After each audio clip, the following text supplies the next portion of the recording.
Something that Jose and his team were working through and working on is the compliance piece. That once everybody sees it, I hope it's useful to you. At least I know it's we're working through it with Jose's team to make it work for him. The thing that we've done is I've made a change to the compliance. This was a compliance just for the transactions. I've now made it so that compliance can be done on listings and people as well. So whenever you get a brand new listing, some of the, I mean, your listing agreement, your brokers broker agreement information. There's things that you need during the listing side that you may not need to worry about on the transaction yet, but you still want to make sure it's got proper signatures and stuff like that can be done. Similar type of thing for the people.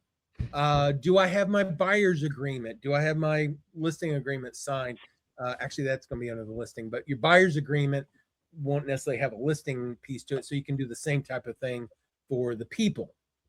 So whenever you go into either a person or you go into a listing or whatever, we now have in the checklist area.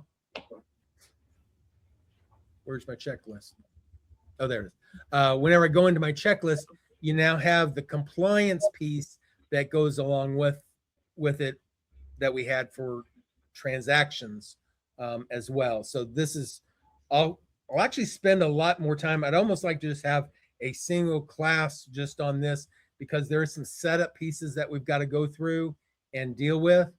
But what this does is this makes sure that whatever documents that you need for different things. So if I'm doing an active, are they a buyer or a seller? Well, if they're a seller, I need my listing agreement.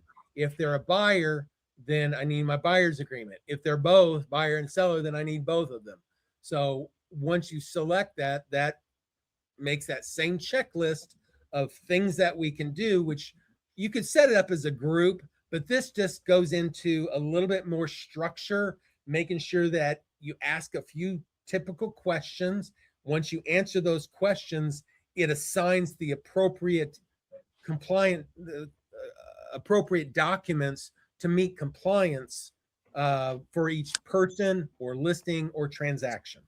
The other thing that that does is that makes sure that the compliance piece of it is checked. You get notified by whoever's supposed to be checking on compliance. If you've got one of your assistants or somebody in there that checks, do I have my signatures? Do I have, is it the right form? Stuff like that. There's some compliance pieces that goes along with that. Now, what we did there, is, especially for the buyer's agreement, is the showings piece. And for showings, I'm able to track things. It will also check now, do I have my buyer's agreement before I go showing properties? And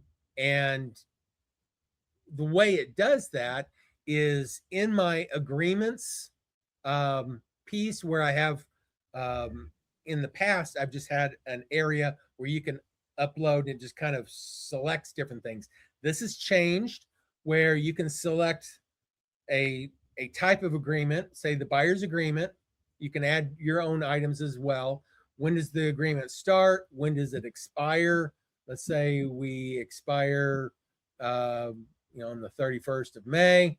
I can then choose the document now. I didn't have this in there in the past where I can choose it from my list of files if there are any. If I don't have it, I can choose it from a file on my hard drive and make sure that it's the buyer's agreement tagged. And whenever I tag it like that, it puts it in as a compliance piece as well. Has it been signed? Just want to make sure that it's been signed and checking that off. And then whenever I come in here, now that item, actually, I should have probably set it to active. So instead of pending, make it active. Once it's active, then whenever I go into my showings, it will then say, hey, you do have an active buyer's agreement. You can start showing properties now. So I can set up different tours. I can set up different showings and then be able to do some stuff. But basically what this does is this ties in your agreements. This ties in your compliance piece and the showings to make sure that you guys aren't showing properties without the correct agreements and potentially getting in trouble. Is it possible to upload like a pre-qual letter where it shows, expiration date, if they get in financing or they're paid cash so they can have proof of funds? That's part of the checklist piece. So whenever we set up the checklist, making sure each one of those are set up for whatever you want through and start doing the checking, make sure everything's signed and all that kind of stuff as well. So whether it's pre-qual, is it, whatever. So it's just a matter of making sure those checklist items are part of that compliance question or just adding them to the group, either one, either way you want to do it. Some people may not want to use the compliance piece. They just want to create a bunch of checklist items and go through them. That's fine.